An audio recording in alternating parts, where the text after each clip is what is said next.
kerk is eintlik so 'n vreemde verskynsel, waar mense van verskillende agtergrond, verskillende sienings, mense met verskillende belange bymekaar kom en saam onder die hoofskap van Jesus aan mekaar vasgebind word, weer 'n eenheid word, 'n eenheid wat alle moontlike verskille oorspan. Die wêreld erken nog nie die heerskap en die hoofskap van Jesus, maar ons doen. En dit bring 'n geloofseenheid tot stand wat hierdie wêreld nie ken nie. Ons lewens en ons stories word nuut oorvertel.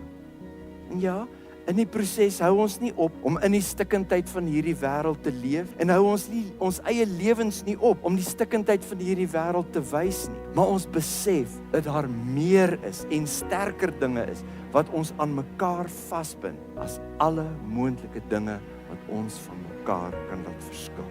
Ons moet in hierdie wêreld gestalte gee daarom dat ons geanakephalaios sastai is.